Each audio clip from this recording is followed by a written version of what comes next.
दीनमणिवंश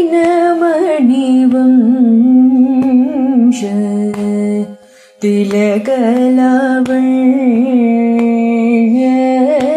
दीनमणिवंश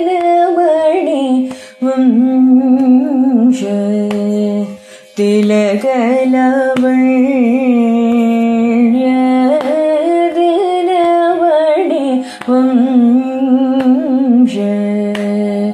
तिलकलावण्य दीनमणिवंश तिलकलावण्य दीनशरण्य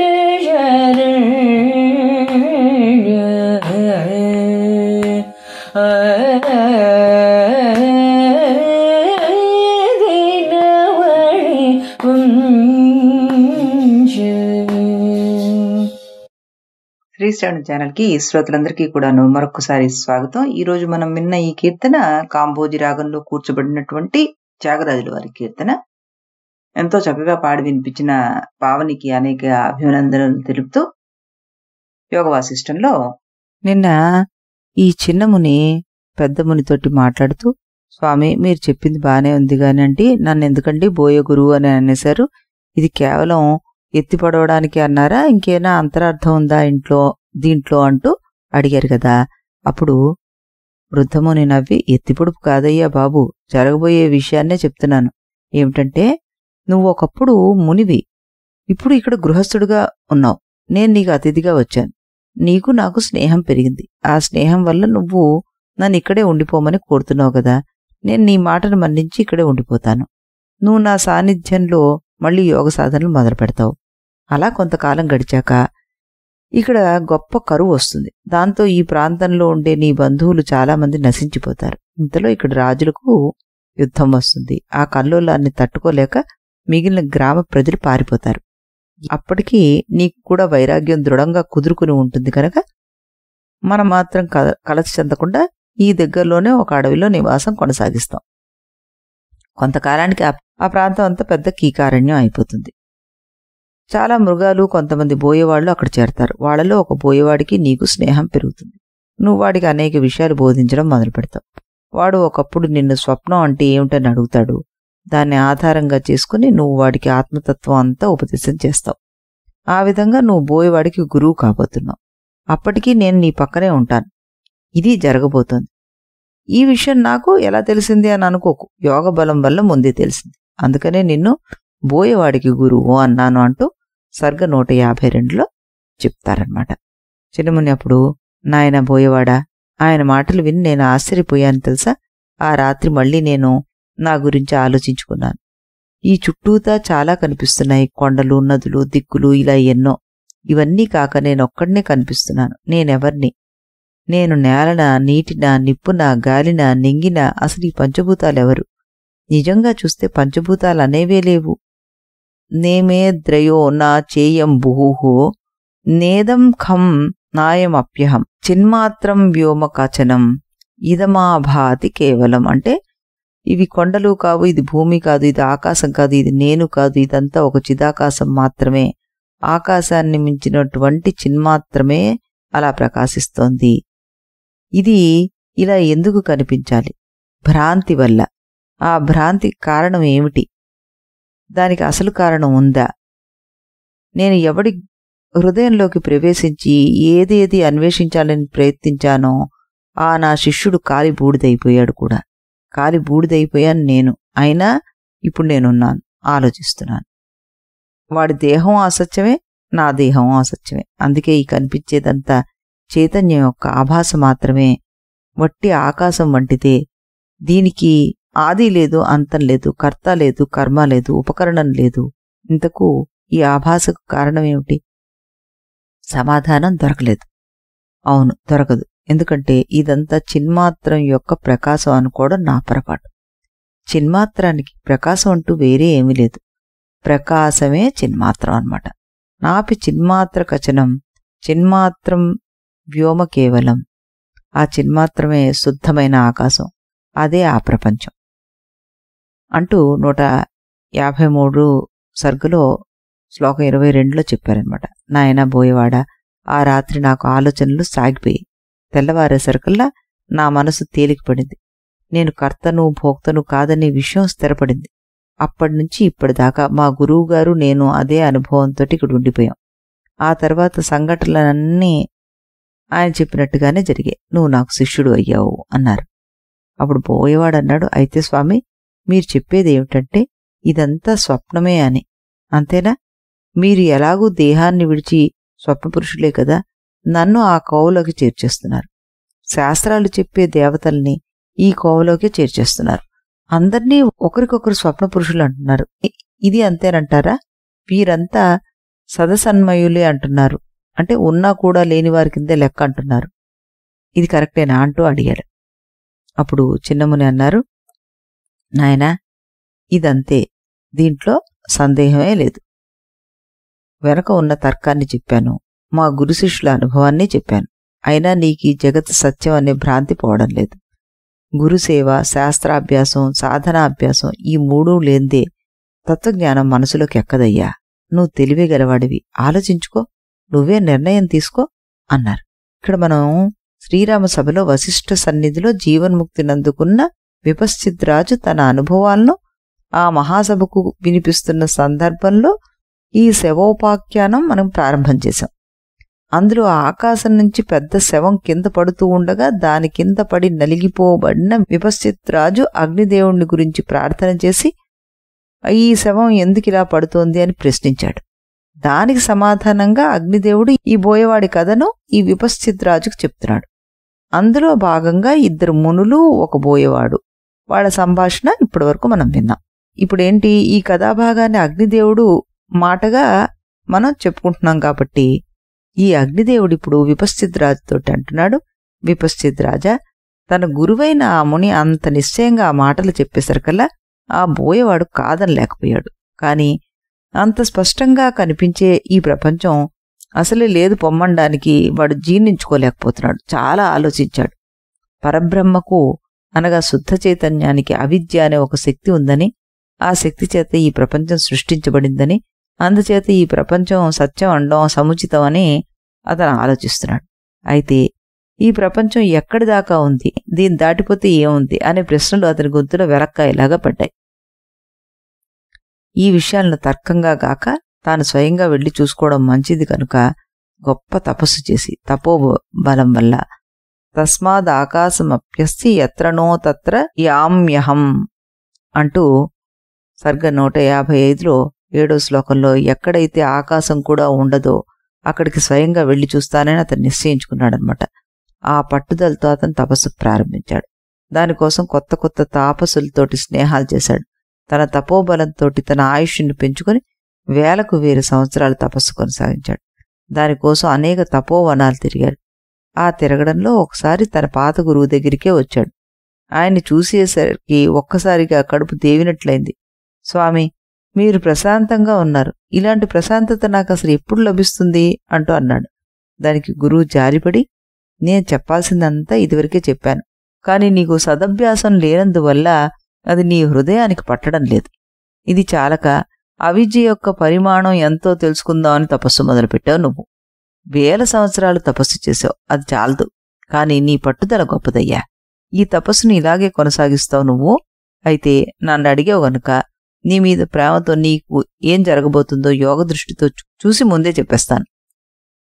నీ భవిష్యత్తును వినడం వల్ల నీలో సత్వగుణం పెరుగుతుందనే ఆశతోటే ఇది చెప్తున్నాను సుమా. నీకు జరగబోయే భవిష్యత్తు చరిత్రను కూడాను జాగ్రత్తగా నువ్వు విను అన్నాడు.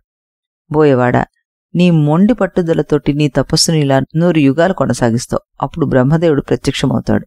మీ ఇద్దరి మధ్యన ఒక సంభాషణ జరుగుతుంది. బ్రహ్మదేవుడు నిన్ను అడుగుతాడు, వస్తా ఏం కావాలి కోరుకో అని. అప్పుడు నువ్వు, దేవదేవ, బ్రహ్మదేవ, ఆత్మతత్వం గురించి చాలా విన్నాను. పరబ్రహ్మ అద్దం లాంటి వాడని అర్థం చేసుకున్నాను. అద్దంలో ప్రతిబింబంలాగా ఆయనలో ఈ ప్రపంచం కనిపిస్తోంది. అయితే అద్దం పెద్దదై ఉన్నప్పుడు దానిలో ప్రతిబింబం లేని ప్రదేశం కొంత మిగిలి ఉండాలి. అలాంటి ప్రతిబింబ స్పర్శ లేని అనగా అవిద్య స్పర్శ లేని పరబ్రహ్మ అసలు ఎక్కడున్నాడు? అక్కడికి నేను స్వయంగా వెళ్లాలని కోరుకుంటున్నాను. దానికోసం నా శరీరాన్ని క్షణానికి 1 యోజనంగా పెరుగుగాక. అలా పెరిగి పెరిగి నేను అనుకున్న చోటికి నేను చేరుకున్నాక నేను కోరుకున్నప్పుడు నాకు మరణం లభించుగాక అన్నాడు. బ్రహ్మదేవుడు తథాస్తు అన్నాడు. చినమనప్పుడు చెప్తున్నారు, ఆ విధంగా బ్రహ్మదేవుడు వరం పొందిన నువ్వు గరుత్మంతుడిలాగా ఆకాశంలోకి ఎగిరిపోతున్నావు. నువ్వు వెళ్తున్న కొద్దీ నీ శరీరం పెరిగిపోగలదు. అలా నువ్వు ఆకాశంలో వేల వేల సంవత్సరాలు ఎగురుతూ ముందుకు పోయావు. నీ శరీరం కోట్ల కోట్ల యోజనాలు పెరుగుతూ ఉంటుంది. అలా ఎగిరి ఎగిరి ఎన్నాళ్ళకి అంతు దొరకక విసుగు పుట్టి ఒకసారి వెనక్కి చూసుకుంటావు. అలా చూసేసరికల్లా కోట్ల కోట్ల యోజనాల వైశాల్యం ఉన్న నీ శరీరం కనిపిస్తుంది. నీ శరీరాన్ని చూసి నీకే భయం వేస్తుంది. అప్పుడు నువ్వు ఇలా అనుకుంటావు, అవిద్యాబత ఘోరేయ మననంతాచ ప్రమీయతే మీయతే నా చకేనాపి బ్రహ్మజ్ఞానం సమం వినా అంటావు. అంటే అయ్యయ్యో, ఈ అవిద్య మహాఘోరం, దీనికి అంతులేదు, దీన్ని ఎవడూ కొలవలేడు, సర్వసమమైన బ్రహ్మజ్ఞానం తప్ప మరొకటి ఏది దీన్ని దాటలేదు అని 155 సర్గలో 43 శ్లోకంలో అంటావు. అలాంటి బ్రహ్మజ్ఞానం కలగాలంటే సజ్జన సాంగత్యం చేయాలి, సత్శాస్త్ర అభ్యాసం చేయాలి. ఆ రెంటికి ఈ దేహం పనికిరాదు, దీన్ని ఇప్పుడే విడిచేస్తాను అని అంటావు. ఆ ఆలోచన రాగా నేను బ్రహ్మదేవుడు ఇచ్చిన 2వ వరం యొక్క బలంతో రేచక ప్రాణాయామ విధానం ద్వారా నీ శరీరాన్ని వదిలేస్తావు. తక్షణమే ఆకాశం అంతా వ్యాపించి ఉన్న ఆ శరీరం కొండల గుంపు కింద పడ్డట్టుగా కింద పడిపోతుంది. నీ జీవుడు మాత్రం ఆకాశంలో ఉండిపోతాడు. నీ దేహం భూమి మీద పడ్డం వల్ల భూమి మీద ఉన్న పట్టణాలు కొండలు మొదలైన పిండి పిండి అయిపోతాయి. అప్పుడు కాళరాత్రి దేవి మాతృగణాలతో సహా వచ్చి నీ దేహాన్ని భక్షించేస్తుంది.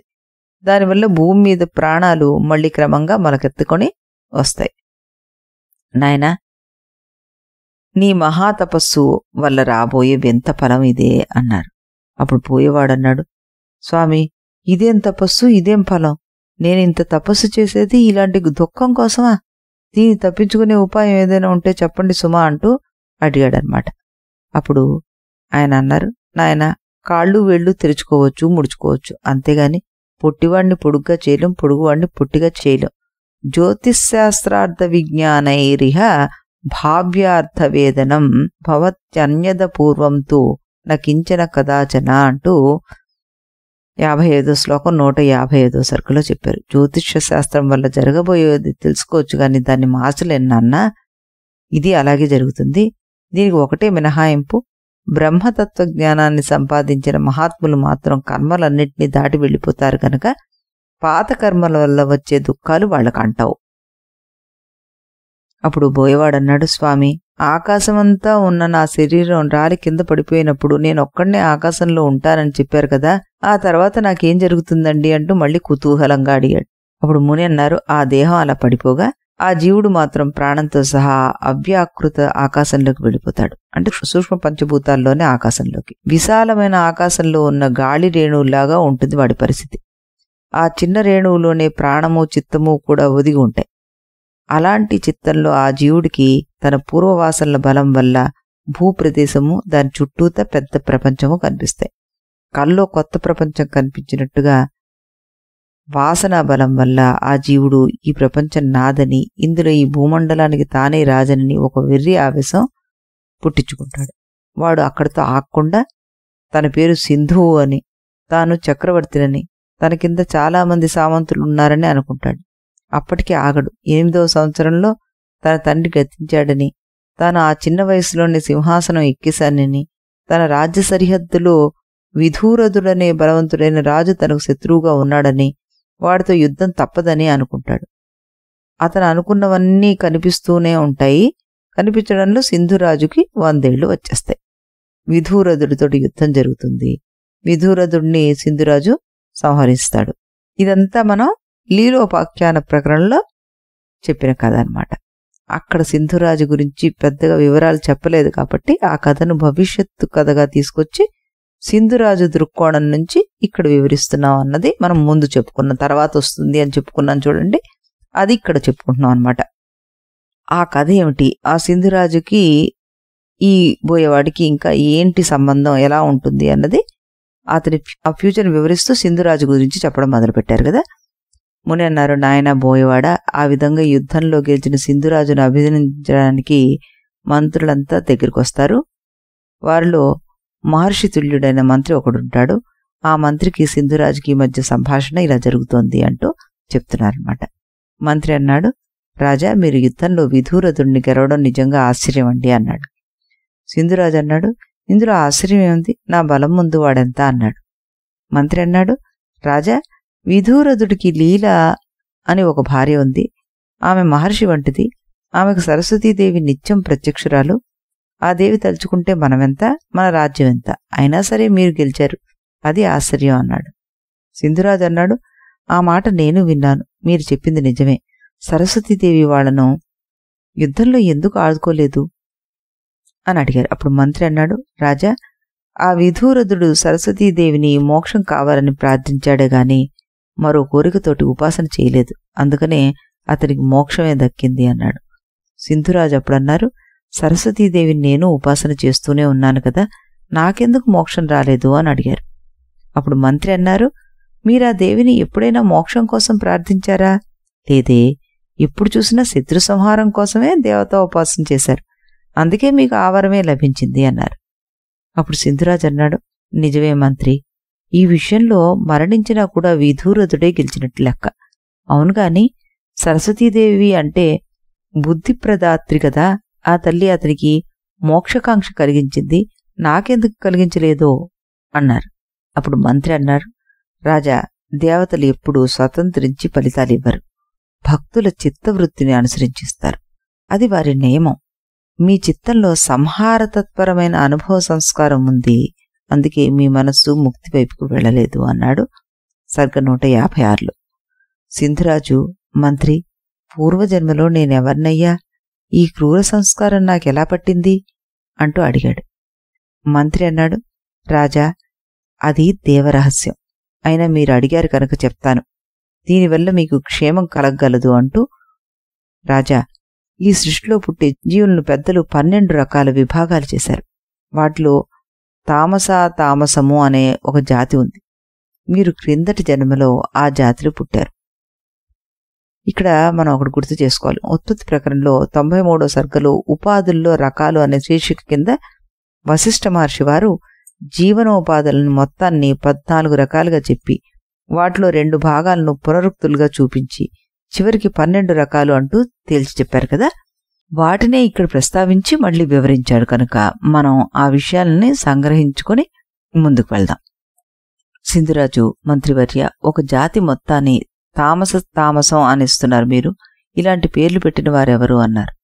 ఎవరో మధ్యవాళ్లు పేర్లు పెడితే అవి సార్థకమైన పేర్లు కాజాలో ఈ సృష్టి మొత్తానికి మూల కారణమైన హిరణ్య గర్భుడి యొక్క సృష్టి సంకల్పంలో అంతర్భాగంగా ఈ జాతి ఇలా రూపొందాలి అనే నియతి ఏర్పడింది. దానివల్లే తామస జాతి అని కూడా ఏర్పడిందనమాట. నీ గడిచిన జన్మల్లో ఒక జన్మ ఆ జాతిలో జరిగింది. అనేక జన్మల అన్నారు సింధురాజు. మంత్రి అన్నాడు, అవును, చిత్ర విచిత్రమైన జన్మలు ఎన్నో గడిచాయి నీకు. అవన్నీ నాకు తెలుసు, నీకు తెలియవు. ఆ వరుసలోనే ఒకసారి బోయవాడిగా పుట్టావు. చాలా క్రూరంగా జీవించావు. దాని ఫలితంగానే నీకిప్పటికీ మోక్షకాంక్ష కలగడం లేదు అన్నారు. అప్పుడు సింధురాజు అన్నాడు, ఆర్య, ఆ పాడు సంస్కారాలన్నిటికీ ప్రక్షాళన చేసుకునే ఉపాయం లేదా అన్నారు. అప్పుడు మంత్రి అన్నారు, రాజా, విసుగు లేకుండా కృషి చేసే మనిషికి లభించని పదార్థం అంటూ ఈ ముల్లోకాల్లో లేనే లేదు. ఎవరు దేన్ని కోరుతాడో వాడు దానికోసమే కృషి చేస్తాడు. కృషిని మధ్యలో ఆపకపోతే దాన్ని పొంది తీరుతాడు. సత్కర్మానుష్ఠానంతోటి నీ పూర్వ దుస్సంస్కారాన్ని నువ్వు పోగొట్టుకోగలవు అన్నారు. ముని అప్పుడు ఇక్కడ ఈ అగ్నిదేవుడితోటి ఈ చర్చల వరుసలో ఆ మంత్రి సింధురాజుకి చాలా తత్వబోధ కూడా చేశాడనమాట. దానివల్ల సింధురాజు పవిత్రుడే అప్పటికప్పుడే తన రాజ్యాన్ని కొడుకులకు అప్పచెప్పేసి అడవులకు వెళ్ళిపోయి తీవ్రమైన ఆత్మ విచారం ఆరంభించి తత్ఫలితంగా మోక్షాన్ని కూడా పొందేశాడు. ఈ విపశ్చిత్రాజు ఆకాశం నుంచి రాలిపడిన శవం యొక్క వృత్తాంతాన్ని వినిపిస్తున్న అగ్నిదేవుడు ఈ కథలో భాగంగా బోయవాడికి మునికి మధ్య జరిగిన సంవాదాన్ని, అందులో అంతర్భాగంగా సింధురాజుకి మంత్రికి జరిగిన దాన్ని ఇక్కడ వివరించాడు కదా. ఇప్పుడు అగ్నిదేవుడు విపశ్చిత్రాజుతోటి ఏం చెప్తున్నారంటే, ఈనాటి తన దుస్సంస్కారం కొన్ని యుగాల దాకా తనను పట్టి పీడించబోతోందని తెలుసుకున్న ఆ బోయేవాడు అవాక్కైపోయాడు. ఇక గురు శిష్యులిద్దరూ కొంచెంసేపు మౌనంగా ఉండిపోయారు. ఆ తర్వాత ఇద్దరూ లేచి స్నానానికి వెళ్లారు. మళ్ళీ ఇద్దరు ఆశ్రమానికి వచ్చారు. బోయేవాడికి మనస్సు కొంచెం తేలికపడింది. ఆ తర్వాత గురు శిష్యులిద్దరూ మళ్ళీ వేదాంత చర్చల్లో పడిపోయారు. అలా ఎక్కువ రోజులు సాగలేదు. త్వరలోనే గురువైన ముని విదేహముక్తిని పొందాడు. బోయేవాడు తన తపస్సులో తాను మునిగిపోయాడు. ఆశ్చర్యం ఏమిటంటే ఆ తర్వాత సంఘటనలన్నీ ముని చెప్పినట్టుగానే జరిగాయి. బోయేవాడికి అన్నీ ముందుగానే తెలిసినా కూడాను దేన్ని మార్చలేకపోయాడు. ఇదంతా ఈ సృష్టిలో ఉన్న అనంతకోటి బ్రహ్మాండంలో ఒక దాంట్లో జరిగింది. అక్కడే ఆ శవం రాలి పడిపోయింది. అక్కడ ఉండే భూమి మీద ఆ శవంలోని కొవ్వు చాలా కాలం పేరుకుపోయి క్రమంగా మట్టిలో కలిసిపోయింది. అందుకే ఆ భూమికి మేదిని అని పేరు వచ్చింది. మేదిని అంటే మేధస్సు లేక కొవ్వు కలది.